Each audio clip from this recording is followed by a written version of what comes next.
The image you see here is that of a young woman clinging to life, not knowing that her life was going to be over in just a few moments. Hello, true crimerers. This is the case of Rachel Siani. Viewer discretion is advised.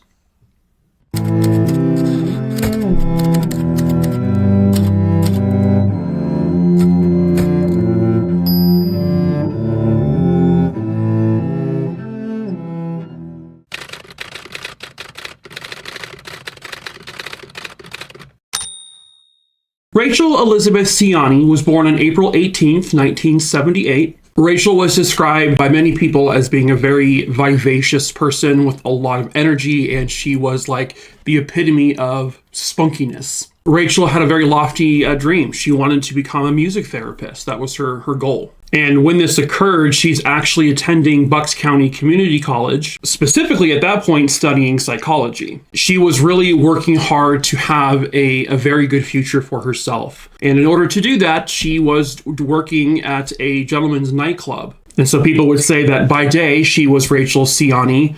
By night, she was named Foxy Roxy. She was a popular girl at the Divas Gentleman Club. So Rachel was living with her father and her stepmom in Bensalem Township in Pennsylvania. And her parents weren't exactly thrilled of the work she was doing at night. They definitely felt like there is a potential for very unsavory, seedy characters, especially, men who may try to take advantage of her or worse, harm her. But Rachel, she knew how to take care of herself if she needed to. And for the most part, she always felt, comfortable or safe where she worked. But then one day, her parents' worst nightmare became reality. On April 1st, 2000, the body of a young woman was found thrown over a bridge. Specifically, this was the Delaware River Turnpike Bridge in Burlington Township, New Jersey. So her body was on the New Jersey side. The bridge would also go to the Pennsylvania side. The body was found roughly 50 yards from the edge of the Delaware River. This young woman, who was unidentified at that exact time, was fully clothed. She was wearing a sweater, blue jeans, she had socks on, and just based on visually looking at her, at first they thought, she must have jumped from the bridge, and that's how this happened. But the investigation into this would soon uncover that was definitely not the case. So once the coroner had her remains, they were able to identify her fairly quickly. The young woman they found dead at the bottom of this bridge was 21-year-old Rachel Siani. Her body, they described, was mangled. She had clearly been deceased for at least a few days, 2 or 3 days possibly. There were no drag marks, there were no tire marks near her body, there were no foot impressions or shoe impressions. So they knew that she wasn't killed somewhere, dragged over to this area and left there. And based on the severe injuries to her body, which was blunt force trauma, I think she had a skull fracture, they were able to determine that she came from the bridge, which is pretty damn high up. They just don't know at that point how that came to be. Once they were able to identify her, they would go to the nightclub where she worked. They would interview people, coworkers, customers, that kind of thing, just to kind of feel out for what type of person she was, if anyone had seen her, or anything like that. They also found her vehicle. It was still parked in the parking lot of Divas Gentleman Club. They were hoping the car was going to yield some kind of evidence, and they found some money kind of scattered around the car and other belongings, but there was no sign of actual foul play in the car. There was no blood, there was no broken windows, no pulled out hair, nothing to indicate that anything bad happened in this car. And then back at the site of the bridge where her body was found, they would go all the way up to the top of the bridge to see if there was any evidence up there. And there was. They found pretty much right above, right where her body was found, if you put a line all the way up to the top, they found a spot that had blood basically trickling down the cement wall, and it looked relatively fresh. This isn't blood that had been there for weeks or months or anything. It looked pretty new. They also found these torn tiny fibers, basically came from a shirt or a sweater. And eventually they determined that the blood found on the bridge was Rachel Siani's DNA. And the fibers they found were from the clothing she was wearing. And based on where the fibers were found, it was basically scraped along the outer part of the bridge. So it looked as if, first of all, Rachel was already bleeding. It looked as if someone took her her blood dripped down, and then they rolled her over the top of the bridge. And that's how the fibers of her clothing scraped along and got stuck to the bridge. The horrifying thing is that Rachel Siani was alive at the top of that bridge when she was thrown over. Was she alert or conscious? It doesn't sound like they believe she was, but she was still alive. There was still hope for her. But then whoever did this threw her over that bridge. Initially, they had a couple of suspects. One of them was a former coworker of hers, a man named Jason, who was a cook, I guess, at Divas. He had this kind of bizarre little obsession with Rachel. He kind of almost not stalked her, but he just was always trying to like find ways to talk to her and like be around her, and it kind of made her a little bit uncomfortable. However, once police got his name, they were able to investigate him, and they would turn out that he didn't do this. He definitely was not the one. They also discovered that Rachel had gotten into some kind of arguments in the past with a former dancer there that she used to work with. They looked into the dancer because, you know, they thought maybe this fighting turned into something more, but they were able to rule out this dancer as well. Was Rachel sexually assaulted? The coroner said that there was no indication of sexual assault. The coroner stated that her body, her legs were broken, her ribs were broken, her clavicle was broken. She had injuries to the left and right side of her head. She had a skull fracture. Some of the injuries, they said, was actually not consistent with the fall from the bridge. That it would have been more possibly blunt force trauma, like someone had hit her over her head, or she likely maybe dropped from a lower portion somewhere onto like cement. So like if she had landed from the top of that bridge and landed on the ground below, obviously she had a lot of damage to her body from that. And that's ultimately what killed her. But they determined that there was the injuries, some of the injuries themselves looked as if she had been thrown down somewhere else prior to being thrown over the bridge. So she may have been thrown over something twice that night. They also had indications on her throat that someone had tried to strangle her, but they were not successful in doing so. As police were investigating the other suspects who eventually were cleared, they did find out from other people who worked at the Divas nightclub that there was, about 3 days prior to her body being found, there was some kind of report of a man who was seriously drunk banging on the back door of the Divas nightclub. And what they uncovered from there was that Rachel Siani and another one of her co-workers saw this man doing that. So the inside the club, they already called 911 on this guy. But then Rachel walked up to the man and said, "Hey, let me take you to your hotel room," because there was a hotel like pretty much attached or right next to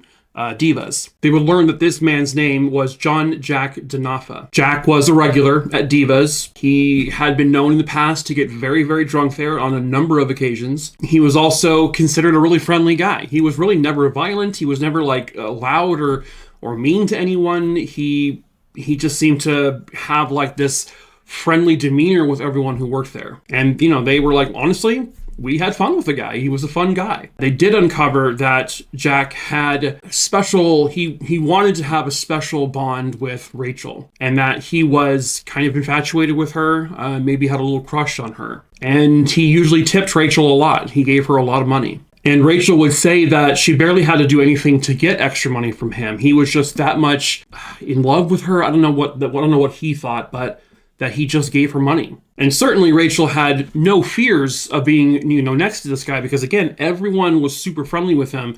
And even though he was maybe a little overly smitten with Rachel, she still felt comfortable around him. Certainly comfortable enough to walk him to his hotel room that night, 3 nights prior to her body being found. So they eventually track down Jack, and they bring him into the police station where they interview him. They said his attitude was very dismissive. He was very chill. He didn't seem like, when they told him that Rachel was dead, this is a girl that he was always infatuated with and was very friendly with, and she was friendly with him. He seemed to be like, oh, okay. Like, didn't seem to care that she was dead. They then saw on his arms, as they were interviewing him, he had scratches. He had scratches visible around his body. And when police asked him, can we take photos of that? And they asked him about the scratches, he said, I want my lawyer now. Now, again, I will always recommend, whether you're innocent or guilty, if you're brought into an interrogation room, no matter if you feel confident that you are innocent, I always say get a lawyer. Ask for a lawyer right away. Don't let anything potentially bad happen. Just get a lawyer. It doesn't make you guilty if you get a lawyer. Detectives might want to tell you that. Oh, it's going, well, you want a lawyer. Okay, so you're guilty of something then. No. It just means you're being safe. You're being cautious. but it doesn't also mean that you are innocent. They found out which room Jack was staying in, and by the time they figured this all out, Jack had already checked out of that room, and that room had been cleaned on like 3 or 4 different occasions, and so there was no physical evidence inside that room. They searched it. I mean, they searched, on the floor to see if maybe anything didn't get picked up, maybe any tiny droplets of blood, any hair that maybe not have been collected. They got unlucky. There was nothing in that room at all. They did, however, discover that Jack checked out of his room at a very unusual time, at about 3:30 in the morning. This would have been the night that Rachel disappeared. When they were walking around the hotel, they noticed that there was this dark colored stain on the concrete, which was actually just below the room, because he was on the second floor, the room where Jack was in at that time when this all happened. When they took swabs of this stain, it was presumptive positive for human blood. They then tested it along with Rachel's DNA.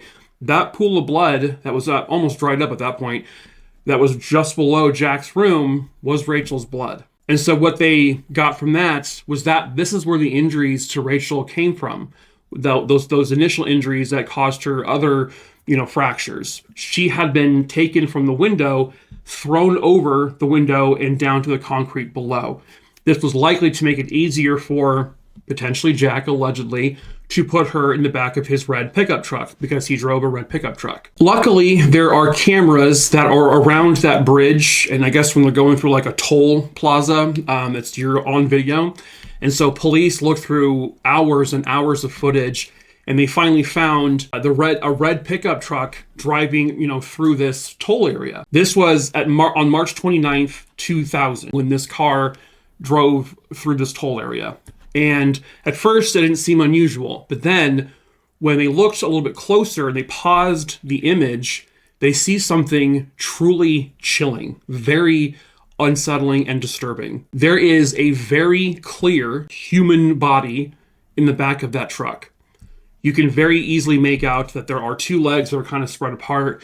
You can see someone like maybe on their side, kind of hunched over, maybe in almost like a fetal position, but it's clearly a person. And when they play the video, there's no indication that this person is moving. And when they look at what the person is wearing in the back of the truck, it's exactly what Rachel was found in. The video then shows the truck returning from the New Jersey side back to the Pennsylvania side, and they confirmed that image, that shape, was not in the back of that truck anymore. Police got a warrant to search Jack's truck, and they would discover that he definitely had his truck cleaned because the inside of his truck, everything like that, was spotless. No fingerprints, no blood, no hair, nothing. It was very obvious this was cleaned. They could even smell the chemicals of it being cleaned. However, Jack forgot one major thing. He had a bed liner for the back of his truck. And they noticed that kind of near the area where they saw Rachel in the truck on that video, that if they lifted up the bed liner, they saw blood. It was dried blood. And again, a positive presumptive test for human blood. They then took it to the lab to have the DNA analyzed. They confirmed that this dried blood underneath the bed liner of his truck was Rachel Siani's blood. They've got blood on the concrete just below Jack's hotel room. They have, which is Rachel's blood. They have Rachel's blood in his truck.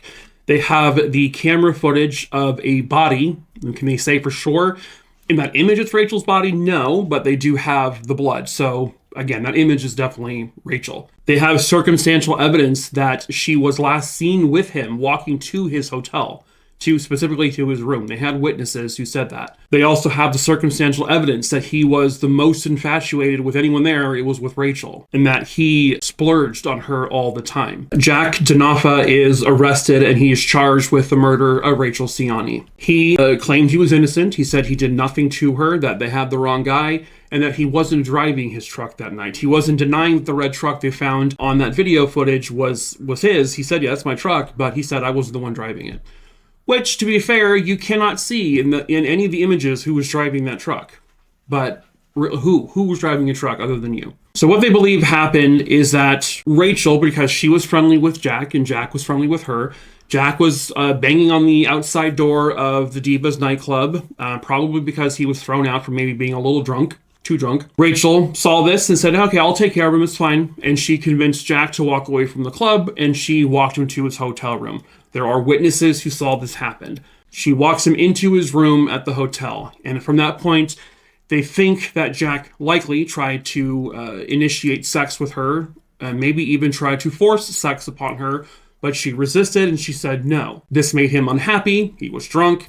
He began to strangle her, and she likely scratched at him, which is why he had fresh scratches on his arms. They think that based on the injuries to her neck on the outside, they believe that he had put a chokehold on her, and that's what caused her to pass out. Realizing now that he can't just take this body, because he thinks that she's probably dead at this point, but she wasn't. Her heart was still pumping when she went over that bridge. The coroner could determine that. But he also can't just take this body and walk through the hotel with it. He's on the second floor. I mean, there's just no way he's gonna be able to do this. So he opens up his window and he just takes a huge risk. I mean, this is like at 3:30 or so in the morning. He throws the body over it, and then he puts the body in the trunk. He checks out of the hotel at a very unusual time. Then he drives across the bridge, brings her to where the blood eventually was found, because at that point he had already, she was bleeding from being thrown over the side of the window, and that's how her blood got onto the drip down the side of the bridge wall.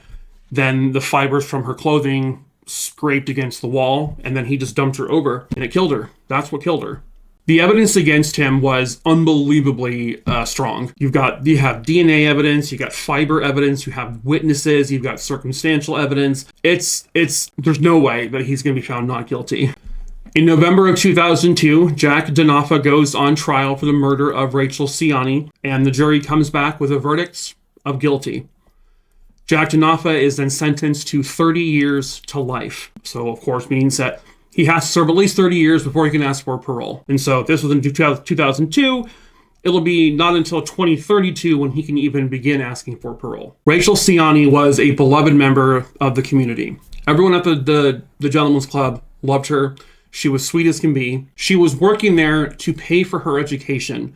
She wanted to have a better future for herself. She was getting educated for it, and everything indicated that she was going to get it. And yeah, I mean, the parents and the family were very concerned with her working at a gentleman's club like that, and unfortunately their fears became reality. But Rachel was doing what Rachel needed to do to give herself the best possible future. And I'm not going to say that she was in the wrong place at the wrong time. She was where she was supposed to be. She was at work. Then, out of just her sheer kindness, she offered to take this drunk patron back to his motel room, where then he tried to take advantage of her and killed her. And now Rachel's family will never know what Rachel's future would have held. Her dreams and everything died with her that night, all because of a man who could not take no for an answer, as is unfortunately the case many, many times. But thankfully, thanks to some great detective work, the forensic evidence, the witnesses who came forward, everything, thankfully, Rachel Siani, because of all of that, was able to get the justice she very rightfully deserved.